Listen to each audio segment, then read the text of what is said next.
Assalamualaikum warahmatullahi wabarakatuh. Visualisasi best practice whole of government di pemerintahan. Latsar CPNS Kementerian PUPR tahun 2021. Batch 3, kelompok 4, sub kelompok 1. Madania ST, Mahendra Tama Arisandi ST, Mareta Anggun Wulandari ST, dan Nelvia Adisyaputri STMT. Berikut 2 best practice whole of government, dan jika diadopsi pada organisasi Kementerian PUPR, akan jadi seperti apa ya? Yuk kita bahas. Ini merupakan salah satu contoh penerapan WOG di Kementerian Keuangan. Dari sektor penerimaan, kita bisa melihat bagaimana kerjasama atau kolaborasi antara Direktorat Jenderal Pajak dengan Direktorat Jenderal Bea dan Cukai dalam menggali potensi perpajakan sektor pertambangan. Sebagaimana kita ketahui, Direktorat Jenderal Bea dan Cukai memiliki sarana, prasarana, dan dukungan sumber daya yang memadai untuk menggali potensi perpajakan sektor pertambangan yang memiliki cakupan wilayah yang luas. Informasi yang diperoleh dari Direktorat Jenderal Bea dan Cukai akan menjadi bahan masukan bagi Direktorat Jenderal Pajak untuk menggali penerimaan lebih besar lagi dari sektor pertambangan. Sebagai bentuk kemudahan dari Kementerian Keuangan bagi masyarakat dalam melakukan penyetoran penerimaan, sekarang sudah disediakan modul penerimaan negara generasi ketiga.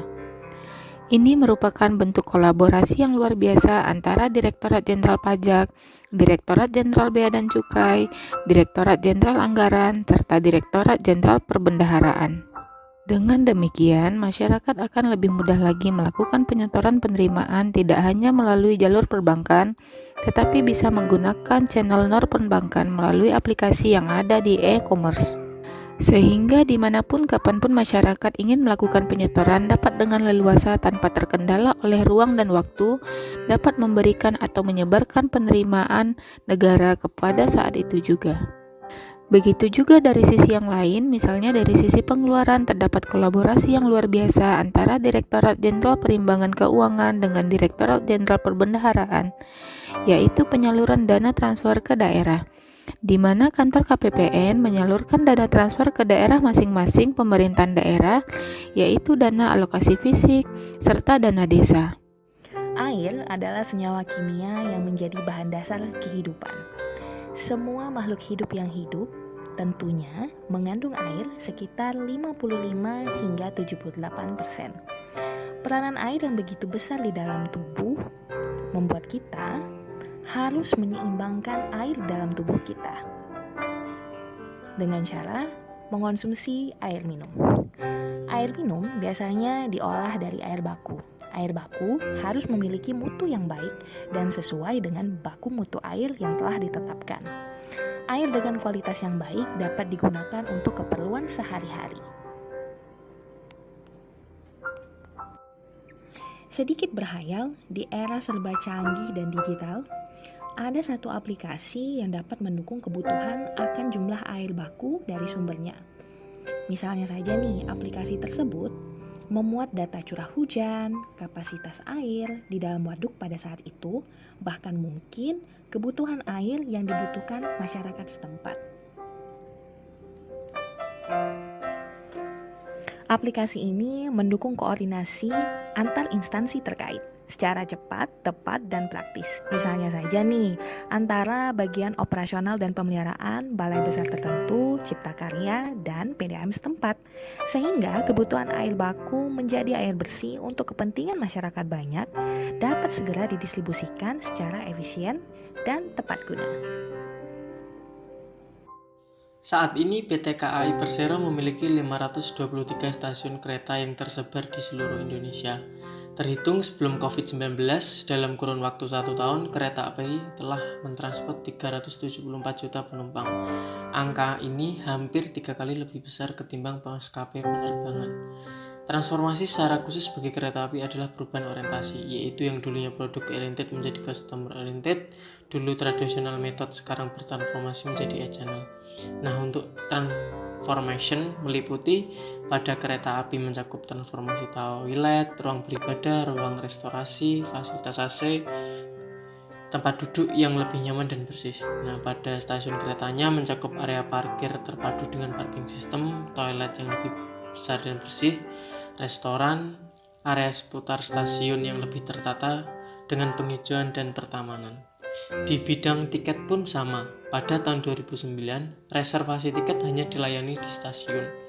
Sedangkan di tahun 2017 sudah dikembangkan dengan sistem loyalty program and data warehouse, berupa sistem berlangganan untuk member atau pelanggan setia. Contohnya, melalui tiket.com, Traveloka, Pegi-Pegi, Tokopedia, bisa juga Indomaret, Alfamart, tiketki.com maupun Bukalapak. Di bidang CSR juga melakukan transformasi, yaitu dengan inovasi Rel Klinik, adalah kereta khusus untuk pelayanan kesehatan. Saat ini Rel Klinik sudah diproduksi hingga generasi keempat. Nah, pembaruan inovasi inilah yang membuat masyarakat semakin berminat pada moda transportasi darat kereta api. Seperti halnya transformasi oleh PT Kereta Api Indonesia dalam penerapan best practice, saat ini Kementerian Pekerjaan Umum dan Perumahan Rakyat juga terus mempercepat dan melanjutkan pembangunan infrastruktur di Indonesia sebagai pelayan publik.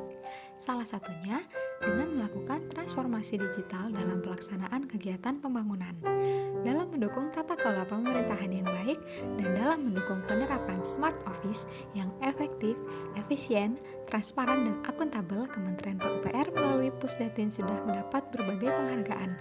Hal ini tentu saja dapat mewujudkan percepatan pelaksanaan pembangunan di Indonesia.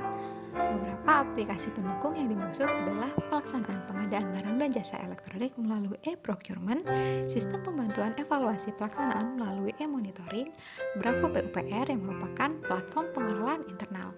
Di samping itu, beberapa proyek infrastruktur Kementerian PUPR juga telah mengaplikasikan penggunaan teknologi Building Information Modeling atau BIM pada proses pelaksanaan, antara lain pembangunan bendungan Lau Simeme di Sumatera Utara, Jalan Tol Manado Bitung, dan pembangunan Stadion Manahan Solo. Saat ini juga akan dikembangkan aplikasi Sobat PUPR yang akan menyatukan semua aplikasi menjadi satu, yang menjadikan e-government PUPR semakin hakiki. Berat sama dipikul, ringan sama dijinjing. Ini bukan sekedar tentang kerja keras, tapi ini tentang kerjasama dalam kerja cerdas. Bukan satu untuk semua, tapi semua untuk satu. Kepentingan Indonesia. Kami siap melayani. Kami siap bekerja sama. Kami siap menjadi abdi negara. Bisa, harus bisa, pasti bisa. Karena kami insan PUPR. Transformasi dan inovasi untuk saat ini sangatlah diperlukan untuk dapat menyesuaikan tantangan perkembangan zaman. Sinergi, kolaborasi, dan koordinasi harus terus dilakukan dalam pencapaian WOG di Kementerian PUPR. PUPR, Jaya! Transformasi digital bukan tugas yang ringan.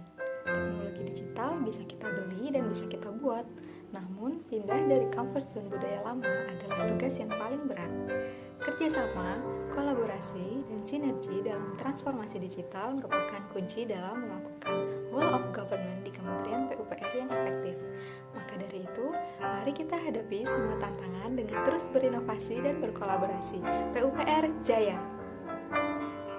Dengan kolaborasi, koordinasi, dan sinergi dari berbagai sektor, didukung dengan manajemen ASN yang baik, dapat menghasilkan pelayanan publik yang berkualitas demi Indonesia maju. Sekian yang dapat kami paparkan dari batch 3, kelompok 4, sub kelompok 1. Terima kasih. Wassalamualaikum warahmatullahi wabarakatuh.